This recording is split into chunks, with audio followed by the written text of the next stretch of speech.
Where is the wealthiest place in the world? It's not China, it's not Dubai, it's the graveyard.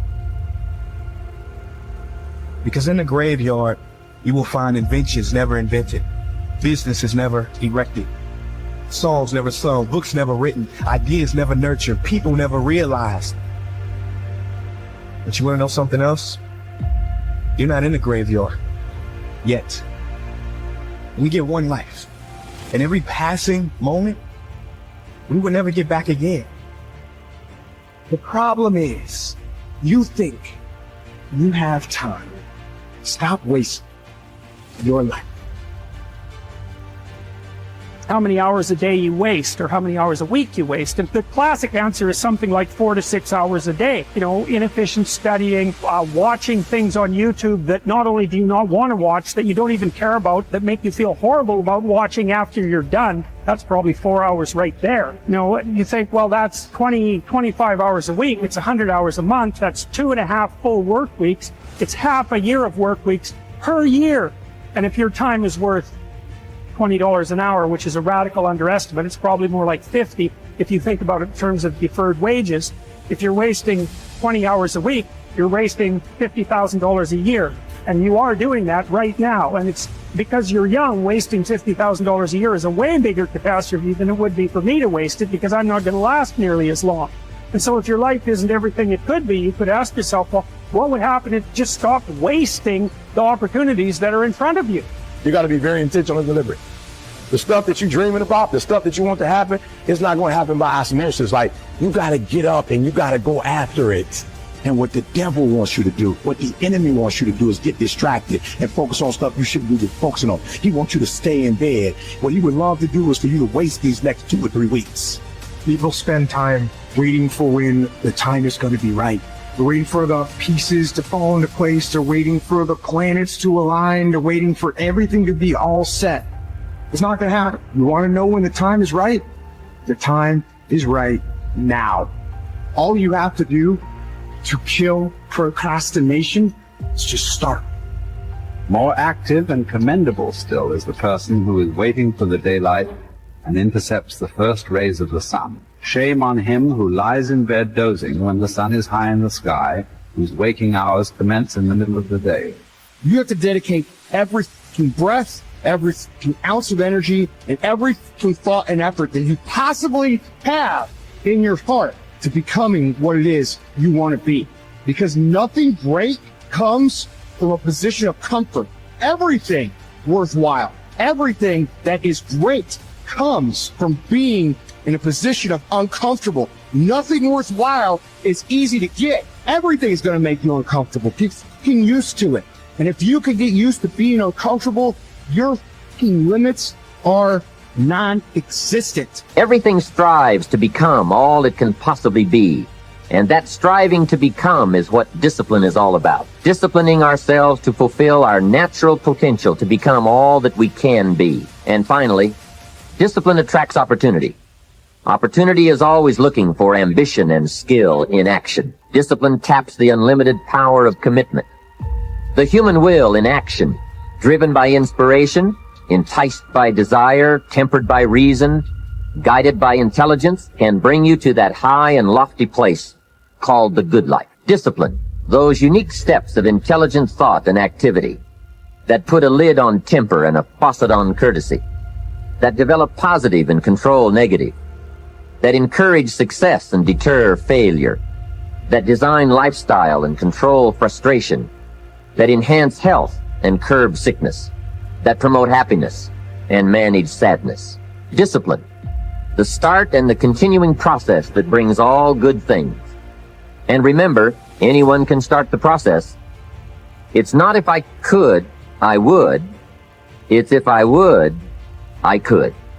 If I will, I can. So start the new process. You can begin a new habit no matter how small it is. Small isn't important.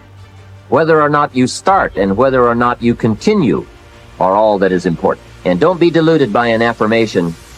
Only affirm what you are truly prepared to do. Many of us delude ourselves with our words into believing that we're making changes and making progress, when in fact our daily activity is taking us in the exact opposite direction of our affirmation. Why would you walk in the opposite direction of your dreams? The man dreams of wealth and walks daily towards certain financial disaster. The man wishes for happiness and thinks the thoughts and commits the acts that take him to certain despair.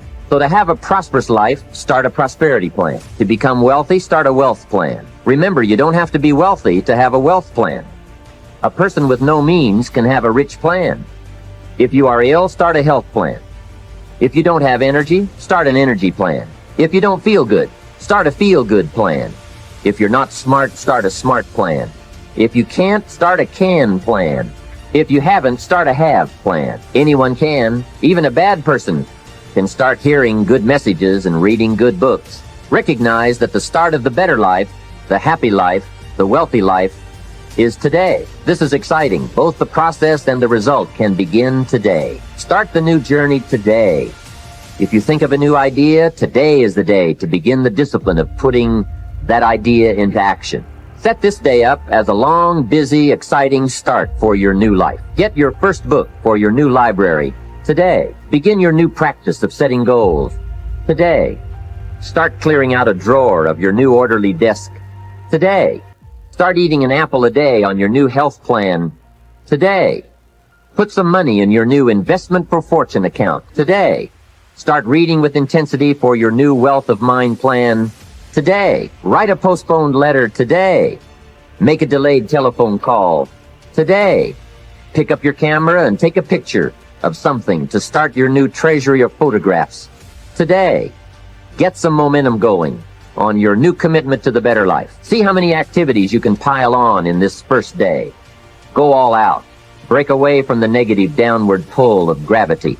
Start the thrusters going. Prove to yourself that waiting is over, hoping is past, and that faith and action have now taken charge. It's a new day, a new beginning for your new life. With discipline, you can't believe the list of positive moves you can make in the first day of your new beginning. What have you got to lose? Only the despair and fear and guilt of the past. Only the dissatisfaction and unhappiness and lack of fulfillment of the past. Only the frustration and low self-esteem of the past. Don't let yourself forget how many doctors have died, furrowing their brows over how many deathbeds. How many astrologers after pompous forecasts about others' ends. How many philosophers after endless disquisitions on death and immortality. How many warriors after inflicting thousands of casualties themselves. How many tyrants after abusing the power of life and death atrociously, as if they were themselves immortal. How many whole cities have met their end? Haile, Pompeii, Herculaneum, and countless others. And all the ones you know yourself, one after another. One who laid out another for burial and was buried himself, and then the man who buried him, all in the same short space of time. In short, know this: human lives are brief and trivial. Yesterday, a blob of semen. Tomorrow, embalming fluid, ash. To pass through this brief life as nature demands. To give it up without complaint, like an olive that ripens and falls, praising its mother, thanking the tree it grew on. If you do the task before you, always adhering to strict reason with zeal and energy, and yet with humanity, disregarding all lesser ends and keeping the divinity within you pure and upright, as though you were even now faced with its recall. If you hold steadily to this, staying for nothing and shrinking from nothing, only seeking in each passing action a conformity with nature, and in each word and utterance a fearless truthfulness, then the good life shall be yours.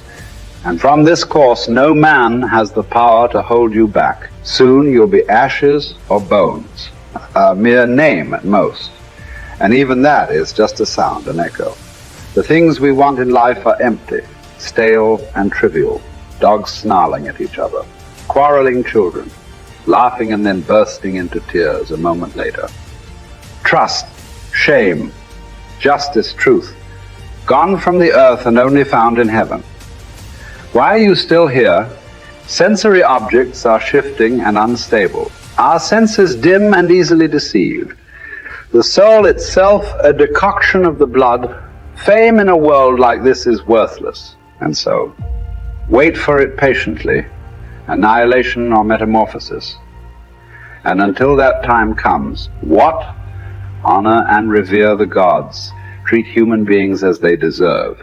Be tolerant with others and strict with yourself. Remember, nothing belongs to you but your flesh and blood, and nothing else is under your control.